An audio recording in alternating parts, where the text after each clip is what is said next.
Greetings, I'm Cross Knights, and this is my 10-year channel anniversary. I'm actually recording this the day before at night. I don't want to kazoo very loud, but anyway.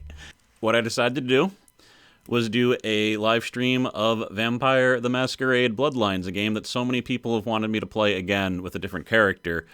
Because I was stupid and said that maybe I'll play it again with a different character, but that was early in my channel, back when I thought maybe I would end up doing things, and I didn't realize that generally once I did an entire video series for a game, I never wanted to make another one, but I think it should be fun. I actually realized I don't own the game. The game that I played years ago was my roommate's copy, so I just bought it. If it says live in the title, I'm live right now. Or forgot to remove the words live. Otherwise, it's I'm up right now, so check that out. I said that I would do an FAQ video if 10 people ask questions, and I think I got like 3 questions. I got like 30 comments, but that's what I suspect. I was just like, I've done so many Q&A videos. I figured, why do another one? You can find out a lot of information about me by looking at the old question and answer videos, but I figured I'd just answer the 3 questions. But if it says live, you should just check out my live stream on Twitch. You shouldn't watch this right now. This will be up. Who knows about the Twitch stream? It'll probably be up too, but still. You come by and say hi. Just be like, hey, hi. I will say to everyone who commented on my 10th year announcement thing, thank you very much. I got some very nice comments about people that say that I've gotten them through hard times, or people that say they've been watching me for like a really long time and just wishing me luck with possibly living in a van and traveling across the country. So yeah, greatly appreciated. And it's just interesting because you make a video, you see the views go up, but like you don't know who's behind them. You don't actually know. So I saw a few names I didn't recognize. So, yeah, just thanks for everyone for popping your head up and leaving a comment and letting me know you're there. So, yeah, this is going to be a short little mini FAQ, or a Q&A, just because I figure, I ask people for questions. It'd be kind of sad not to answer them. So, first question is from Cinnabon7. Why did you start your amazing YouTube channel? Thank you for adding that praising adjective. Now, it was 10 years ago, so I don't remember entirely. I know I watched there was a YouTuber called I Like Being Smart, and I watched one of her videos, and I was like, this looks fun. She was really the one that tipped me over. Before that, though, I watched Nintendo Capri Sun. When his name wasn't Nintendo Capri Sun, though. It was like Jealous Guy or Lost Guy or something. He used to make blogs while he was talking over a video game, and, it just seemed like something that'd be cool to do. And one Halloween night, when I was feeling sad because my plans fell through, I set up a webcam pointing at a television and did my actual first Let's Play of Path of Neo. That video has since been lost, and I would not release it anyway. I was just like swearing a bunch and being dumb, but like after doing that for like 15 minutes, I was like, this is definitely something I can do. So I did it, and it ended up being life-changing. All right, Captain Cape Cod asks if there's any games that I would consider going back to, whether it is to replay them, like Spore, for example. Spore, which, by the way, is a game that I didn't complete and is not in my Patreon picture, but not the one I was talking about in my announcement that I was going to be doing something. I can't do it, though, but the save file's gone. That game has bad cloud saves, so I will never be continuing that. I'm very sorry. I don't know if I would have continued it anyway, but probably not. As I said at the beginning of this, once I beat a game, a lot of times, in fact, like, Path of Neo, I said I played this game annually. After I Let's Played it, I never played it again. It's almost like Let's Playing it just puts the final chapter. It's like the final way to play a game. And that's not always the case. I think I've gone back on some games that I've played before. I must have. Maybe I haven't. There's been so many. But, yeah, there really isn't anything I've considered going back to, except for, sometimes I think, like, wouldn't it be cool if I finally 100% did Super Meat Boy, and then I try to play Super Meat Boy, and I'm terrible at it, and that's as far as I ever get. So, probably not. And there's so many games I want to play, and my new upload schedule, it sucks, but I have to do it this way. But, like, I shouldn't be playing RPGs. It takes half a year for them to come out now, sometimes longer. But those, that's what I want to play, there's a whole list of things I really want to play, and just since I'm releasing so few videos now, I'm not even going to get to those ones. So it definitely doesn't make sense for me to go back, I guess is what I'm saying. Okay, Lance Burke Babcock? Lance Babcock asked if I voted, and if I didn't vote, why. He doesn't need any details about who I voted for. I did vote. I voted in every election I was able to vote for since I don't think 18, because I think I missed the 2000 election by a little bit. But I voted I voted in every midterm except for the one where I think I was in Arizona. But yeah, I generally vote. I I try not to talk about politics too much, and I'd be lying if I said that I've kind of lost faith in electoral politics to make things better at this point. But yeah, I voted.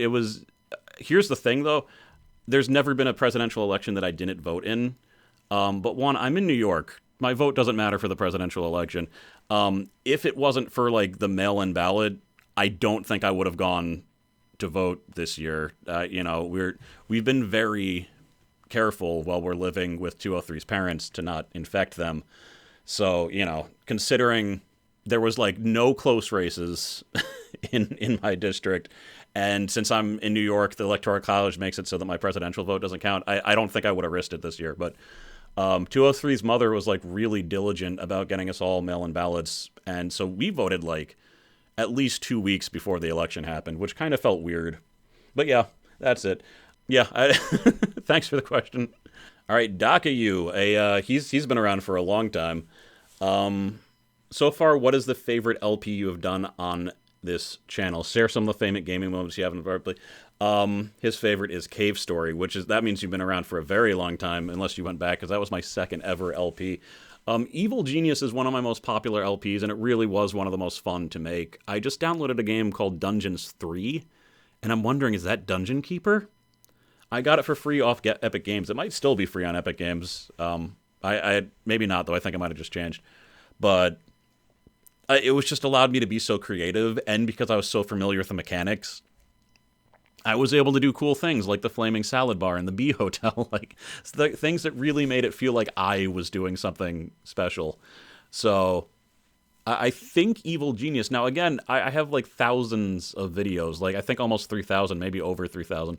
I'm not going to remember all. There might be ones that I liked more than that at the time, and I just don't remember. But that one, and Chrono Trigger also stands out to me, just because Chrono Trigger is such a beloved, influential game in my childhood that the fact that I know that I've shared it to people who had never heard of it or played it because they weren't born when it came out, that makes me feel really good. And I definitely enjoyed doing that and getting everything. So, yeah, probably those two are the ones that stick out in my head the most. Oh dear. Radis the Insane Returns asks, am I going to play Orcs Must Die 3? Hey guys, did you know there's an Orcs Must Die 3?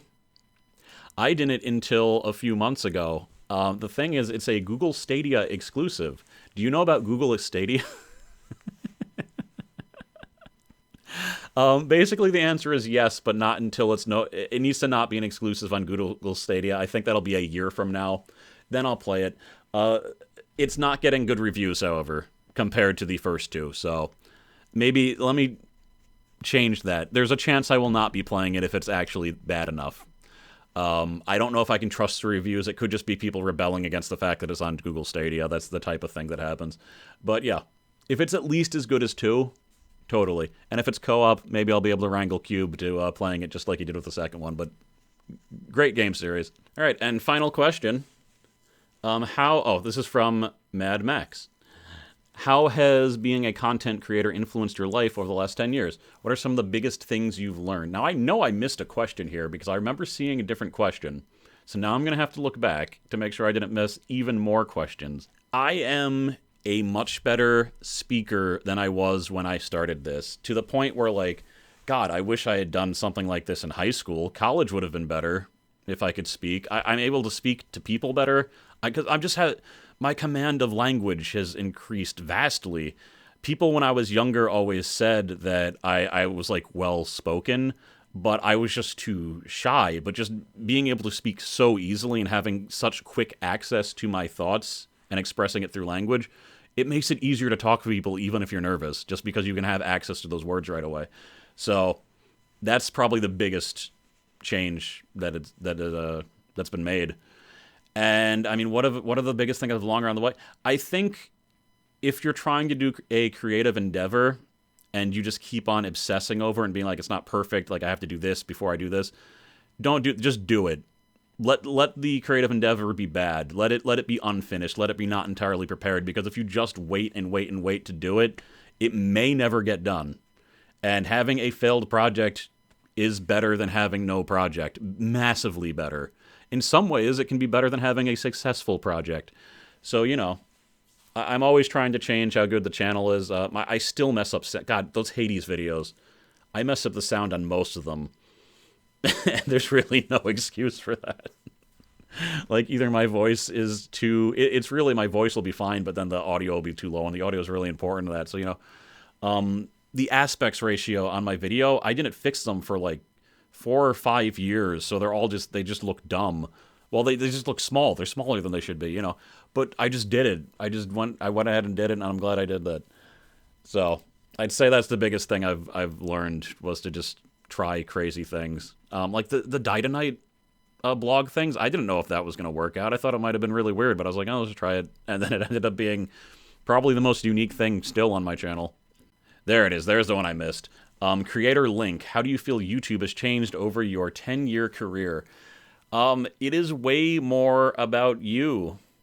Less about you. I messed up. Damn dyslexia. Woo! It's really, once it got more popular and major corporations came and the algorithms changed to support them, it seemed more like TV. That's kind of what they want it to be. There used to be like replies where you could reply to people, and then you just see people talking back and forth to each other that didn't know each other in video form. That was really cool.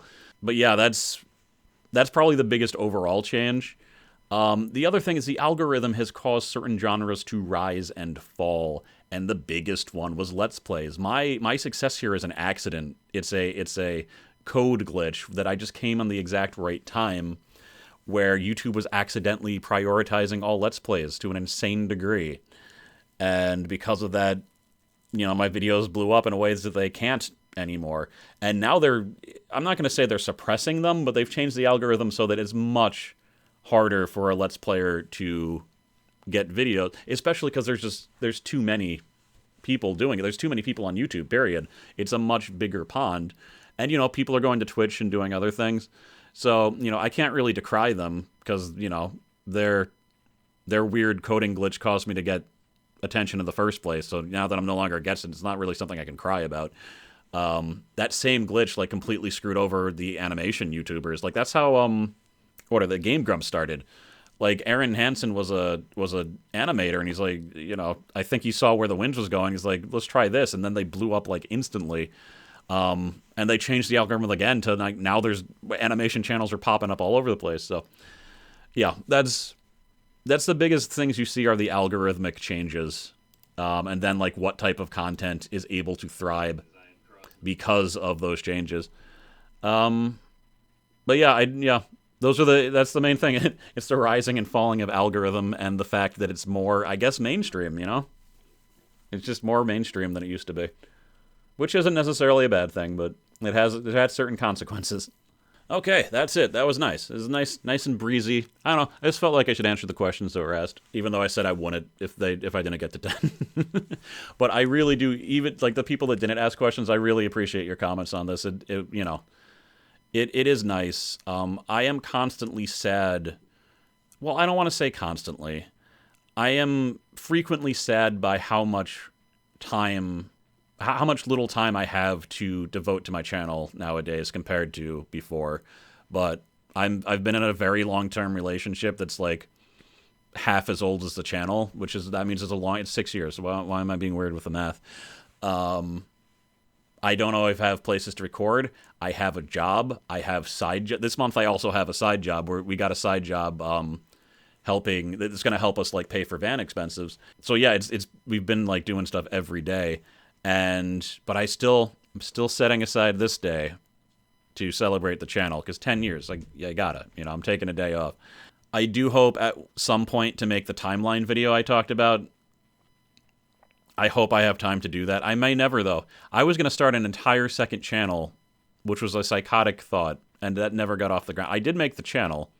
I'm just probably never going to upload to Cacti Kazoo, which was going to be more like long-form analysis of video games and other things. I have an entire list of subjects I was going to talk about, like about how I think review scores are dumb because everyone has a different scale. I wanted to talk about the show Sense8, which I think is an amazing show that I think most people stopped watching because it takes like a few episodes to get invested in the characters. I was going to talk about Her Story and my theory, how I feel like a lot of people interpreted what you're supposed to interpret it different. I don't want to. I was going to be arrogant and say like how they're wrong, but that's what I want to say. I think I'm right about what happened, and half the people are wrong. Anyway, maybe one day it's possible. But thank you for being there. Thank you especially to my patrons, as always.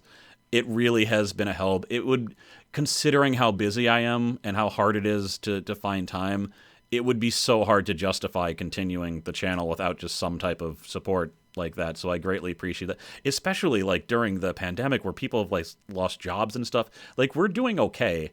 I hope no one thinks that we're like suffering and like in a lot of trouble because we're choosing to live in a van. It's really just more like now or never to do something like this, but we can't. It's not that we're completely screwed. It's just that, like, the area that we're trying to live in that we came from just isn't viable. Like, everyone I know who grew up here, if they lose the house that they've been grandfathered into, they are gone. They don't get to live in their own hometown anymore. That's just how it is. We've been gentrified to hell. I hope being in a van will be fun. We're getting ready. We got a whole bunch of appliances for it. The van should be past inspection in like 2 days, I think. They just need to fix one thing with the emergency brake. And then we are going to do some like test living in it.